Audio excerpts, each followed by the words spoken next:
Hi, it's Sam here. Well, what we're going to look at today is how to do some eyes. And so what we're going to do is we're going to take our Wookie. His eyes were a little bit creepy before, and we're going to give him some normal sort of eyes. I think he deserves it. It should be fun.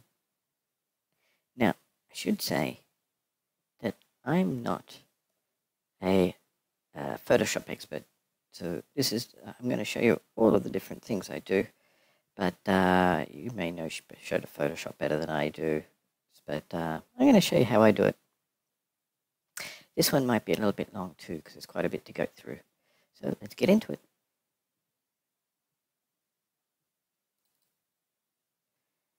Okay, let's bring up our Wookie. Here we go. We've got our Wookie. Now, first thing you might notice is his eyes, frankly, they creep me out a little bit. It doesn't suit this puppet at all. So what we're going to do is try and put his real eyes back on, the ones that come with it. Now, but before we do that, we're going to have a look at a few things. First thing you might notice is little dots. With the camera input, I've got glasses on. So if I take that off, it's a little bit more accurate. Sometimes the shine of the light of the screen gets the things a bit confused. But you might notice that what I'm going to do actually is if I come over here to camera input, I'm going to turn camera input off. And then I'm going to put the mouse and touch input on. And what that allows me to do is to use the mouse to control. But you might notice that the eyes are snapping into straight up and down or to the corner. And that's controlled by this setting called Snap Eye Gaze. And you can turn that off, and then you've got finer grain control over his eyes, which can be useful for getting expression. But I tend to find that this doesn't work as well with the camera. It does work, but I do like using it if I'm using the mouse because I get finer grain control.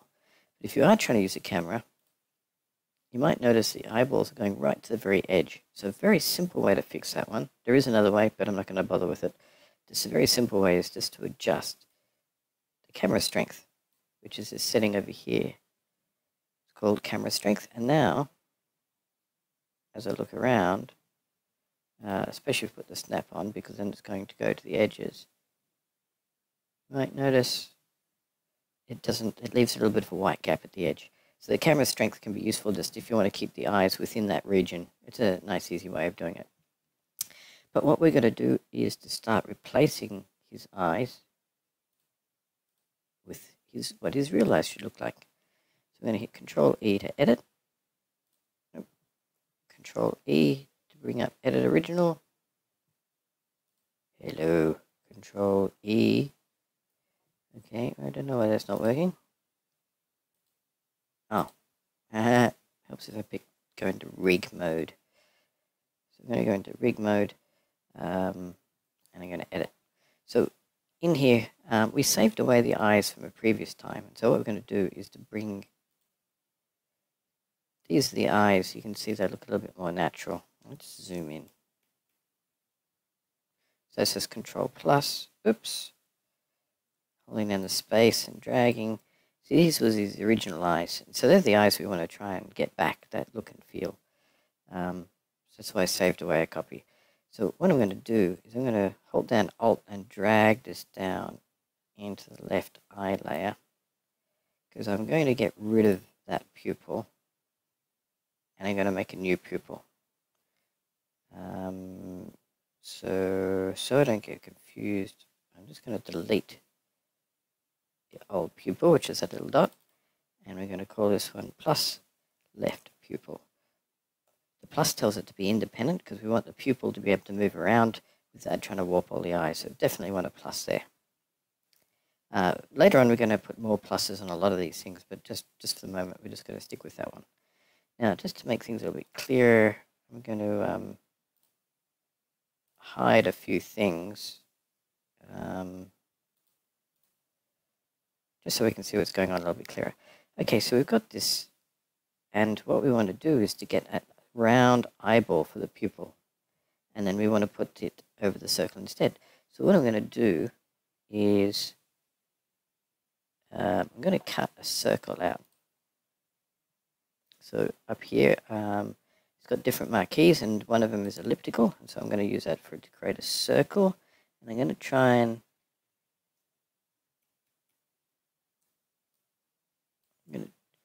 I'm lining straight up and straight across at the bottom and trying to get that corner.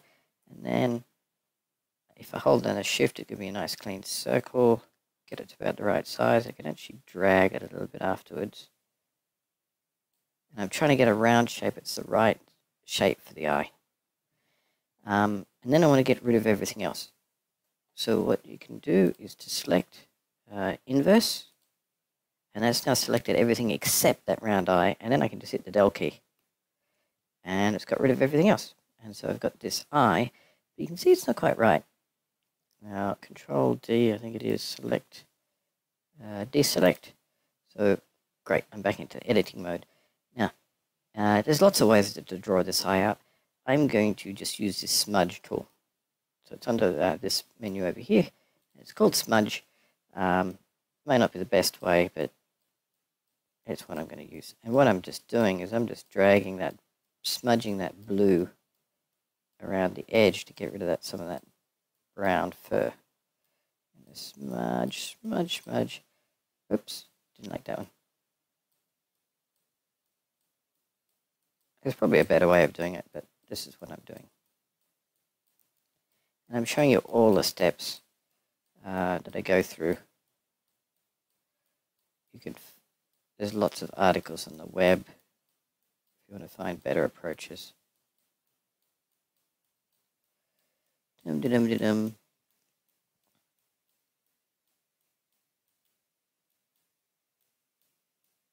Cool.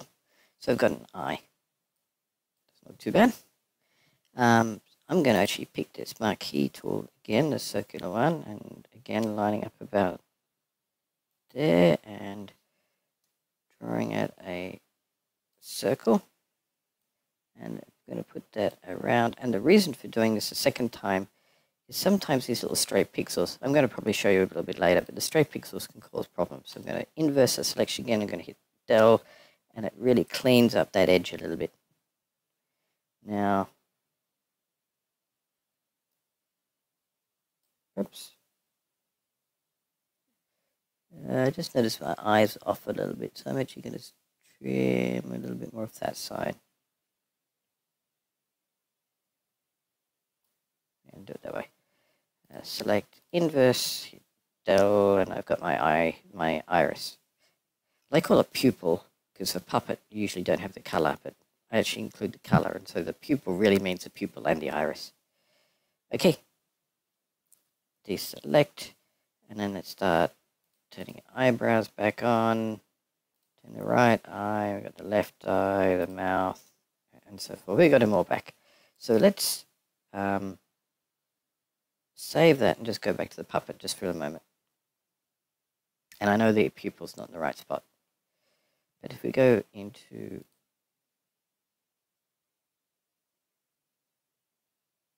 stream, using the mouse, you can see, now I'm going to take off snap. Now you might notice his eyes going a bit wonky. And the reason for that is the range that he's working within is not set up correctly. The eye doesn't start within the normal range. And this is a sort of, if you get the eyes going, like it's going in the opposite directions and all over the place, it's usually a problem between the pupil and the range. Let's have a look at the rigging. We're going to have a look at these layers in a bit more thing. So the blink has got the blink tag. Well, starting from the eye. The eye's got the eye tag. The blink, nested blink's got the blink tag. The pupil's got the pupil and pupil size. I generally just set it on both. And the eyeball's actually the pupil range. So the range is saying, here is where the eyes are meant to move. Well, the eye's already outside that region. And so it gets rather confused when that occurs. So what I'm going to do is to move this eye, because the eye really was over here before. So I'm going to move the white background across. So let's have a look. So that would be the left eyeball. I'm going to move it behind the eye. I'm going to save that. Come back. And now, if I start using the recalculating the scene, now if I start using the thing, you can see it's limiting to the thing and it's going all behaviorally correctly. Now if I wanted to actually use that, I might reduce, because I'm using the mouse, I might reduce the mouse strength a little bit as well, just so the it doesn't overlap the black area. So cool, that's step number one. We've got a new eyeball. Now, this is not actually the correct eye shape, however. So what we want to do is get the correct eyeball shape next. Okay, so we're going to come over here, and I'm actually going to, I want to keep this. I'm going to show you one more step before I get to putting the real eyeball in. I'm going to call this one left pupil range and save that. I'm going to let it make sure it's saved. If you jump too quickly, it won't actually spot the changes. So save. And back over here, going to go into the rig mode. And it's now called pupil range. It's got the tag on it. So cool. And the reason I'm going to do that is because I'm going to introduce a real. I'm actually going to hide this pupil range and save that.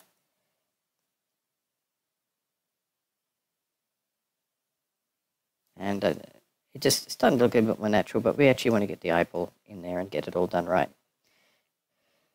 Okay, but I'm just showing you each step as I go along. Now, I tend to move the pupil range up near the blink layer because it's hidden, and I'm going to show you some other things, and they get messed up later on if I don't do that.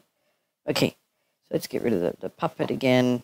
I'm going to grab another copy of his left eye and hold down Alt and drag it down. And I'm going to use this one to get his eyeball. So let's get rid of the pupil out of the way. We select, this one's going to become left eyeball. And what I'm going to do is, what's the easiest way?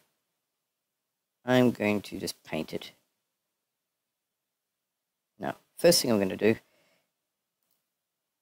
is, let's use a quick selection tool. And that's not what I wanted. So I'm going to pick a smaller head.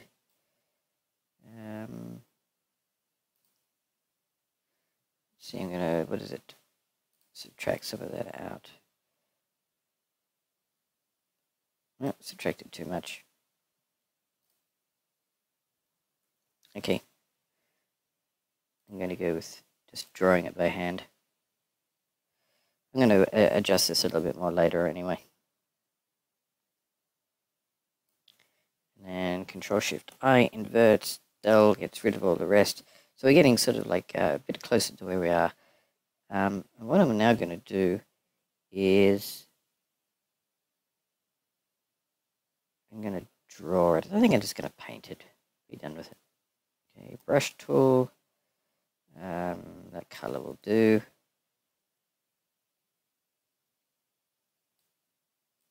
And I'm going to paint in an eyeball. Now obviously you can pick whatever shape you like. I was just trying to follow the other one a little bit. And then what I really want to do is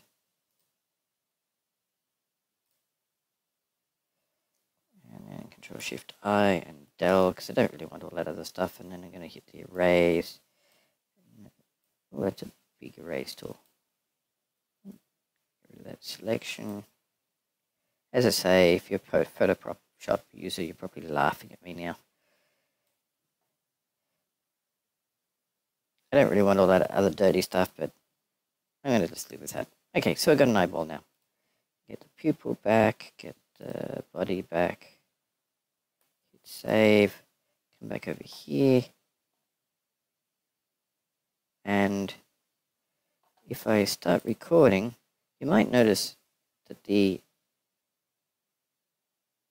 eyeball I've got is smaller than the pupil. And if you remember before, when they had this, when the pupil wasn't fully contained within the eyeball, or within the pupil range, it all went funny. So what we're going to do is come over to the rig mode. I'm going to check the eyeball. And so the left pupil range is tagged with pupil range, but that eyeball layer has also been pupil range. So I'm going to turn that one off, because that was an auto tag. It's I probably shouldn't call it eyeball for that reason, just to avoid that sort of thing, but sometimes you just need to go through and check that those tags are sort of correct. Okay, so if we come back over here now, I should be able to, once it's ready, move the eye, and the eye goes outside the eyeball range, but that's actually what I want to have happen. So cool. So what's the next step? Well, there's a couple of ways of doing things, and what I'm going to do is now put some eyelids on him. Now, so we've got the eye gaze. Yes, we're going to put some eyelids on him. So I'm going to take this saved layer again, and holding the Alt, drag down another one, and I'm going to call that left eyelid top. I'm going to hide these other things and the body. I just find it easier. And so what I'm going to do now, if you're doing a real puppet, I'd probably be taking a bit more care, but this isn't. But what I'm going to do now is going to say, okay, this is going to be his top eyelid. And so I'm just coming in here. Probably should reduce the size of this brush.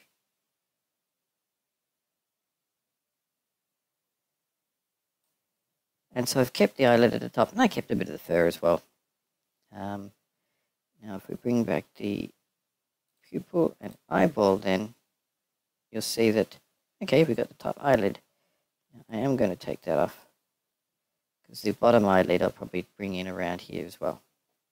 Okay, just to show the progress as we go along.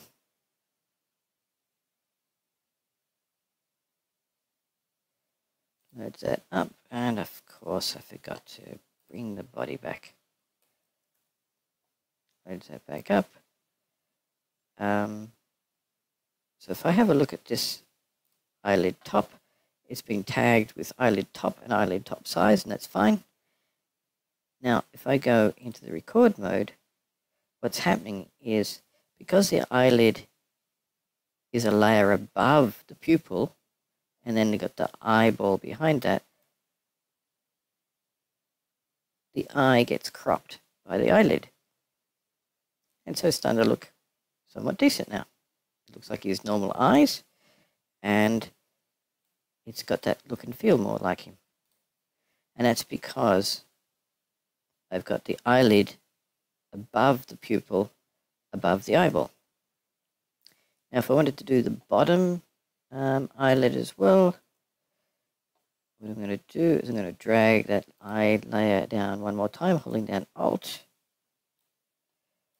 I'm going to call this one left eyelid bottom. Very creative and original. So I'm going to hide some of these other layers just to avoid confusion. And this one, got the erase tool still, cool. This one, I'm going to, this erase is way too big. Okay, go something a bit smaller. And if you remember, it's around about there. Something like that. Just clean that one up a little bit. Okay, I'm going to save that. Actually, just to make it a little bit more consistent, I'm just going to peel around the edge. And that should give me a bottom eyelid. And of course, I've got to turn everything back on again. Don't forget to turn it back on, Alan. And the top eyelid, hit that. Come back. You can see where the eyelid came in underneath. So now, when I go into record mode,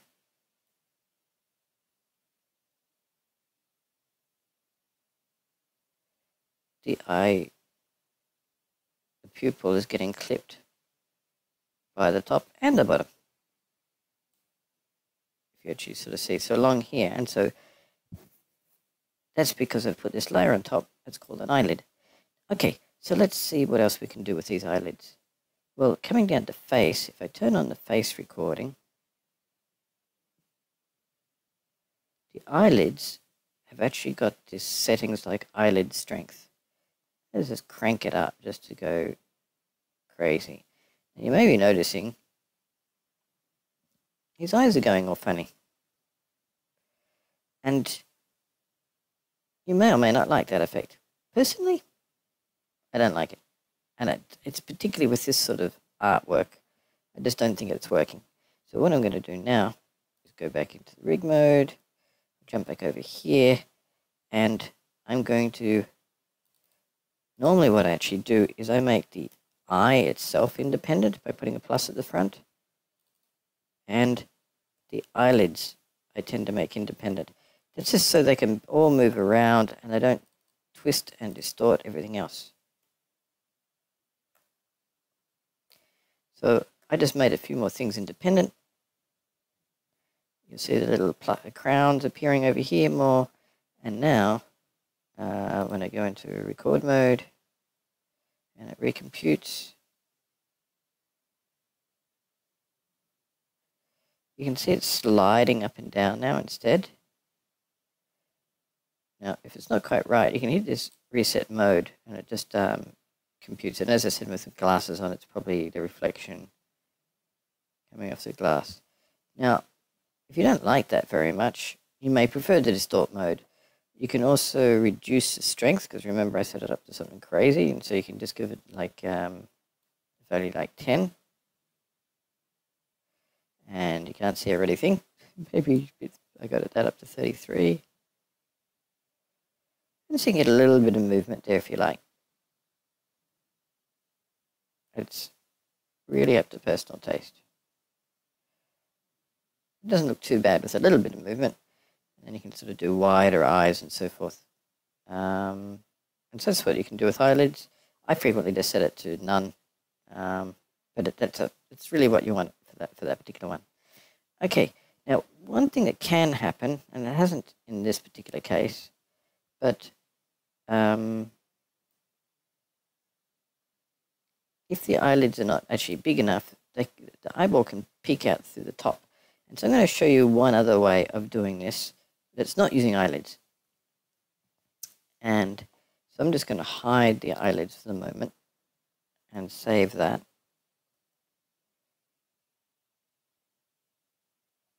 And he gets loaded back in, he comes and syncs, cool, and so we're moving around like that. So how can I make this eye get cropped within the eyeball? Well, there's one other feature in Character Animator, which is the reason I've put these in this particular order as well, is if I click on the pupil layer, if you come up to Puppet, Create Clipping Mask, it'll clip, puts this little funny arrow next to the pupil, and it'll start clipping it by the layers below, which in our case is the eyeball that we drew before. So if I then come over into this mode, into record mode, I could just draw the eyebrows in. I haven't actually done that. But now the eyeball's being clipped by the eyeball area. And so that's another way of doing it. And so there's absolutely nothing wrong with doing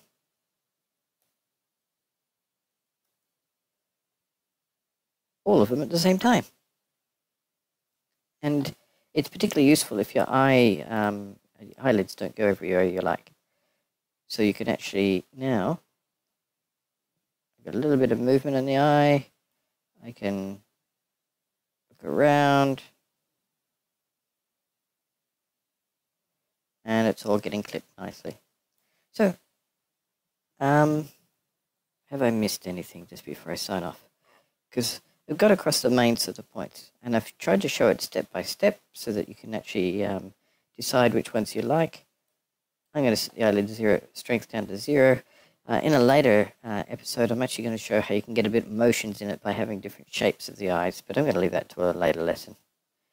We got the ranges. Sorry, I've just got some, having a quick think.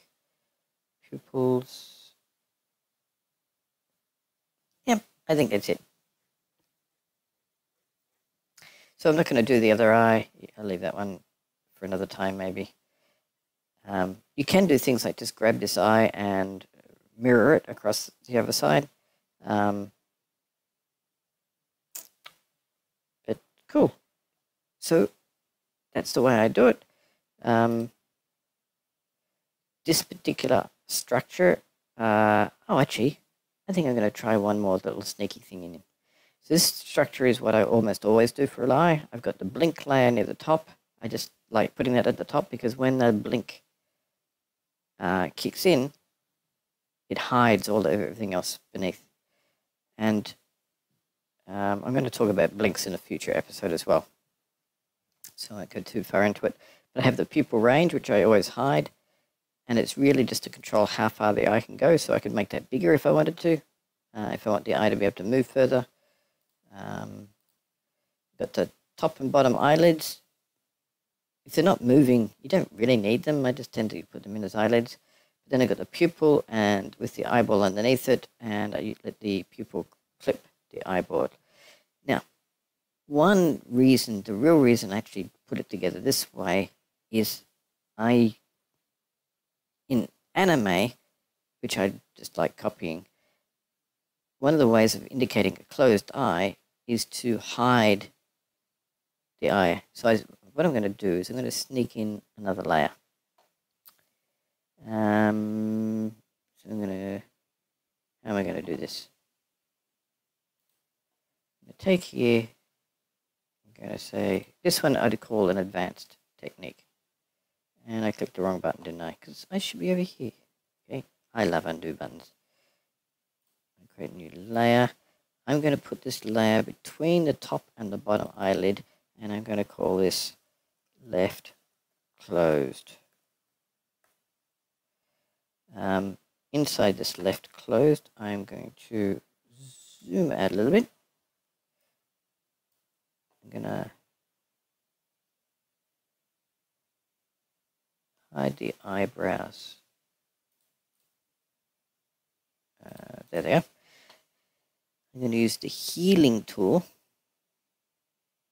which I think you hold down Alt to pick where you want to sample from, and then I'm going to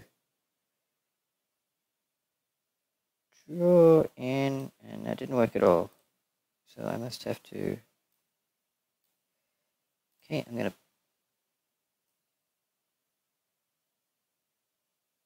paint something in first. Oops, I probably don't want to go that far. Let's go across like that.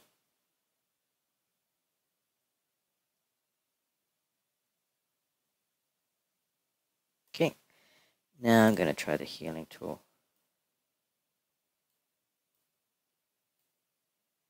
Okay, I'm just going to copy some of it.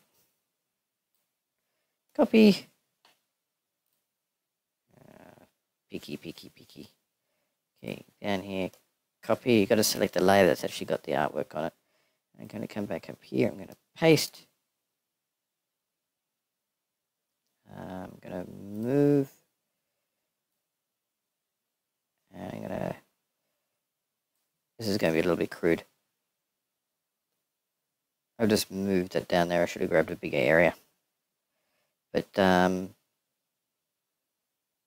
okay, going to delete that one, rename this one called left closed. I'm going to hide it. I'm going to save that.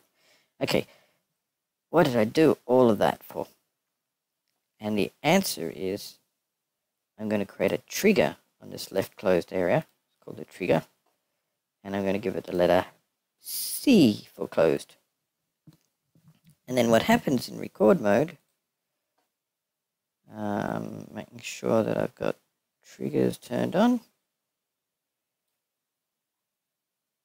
which I don't, okay, the triggers as well.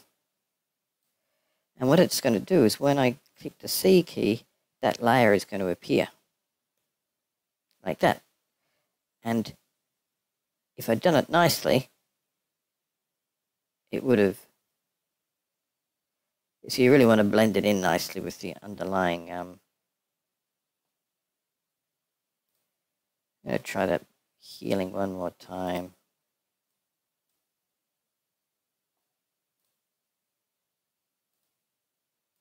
Now, okay, I just don't know what I'm doing well enough. But if I'd taken, I guess what I can do is I come down here, I'm going to do another selection. I'm going to grab some of this thing here, copy that, go back up to the left, closed, paste it, and then it's pasted it down here.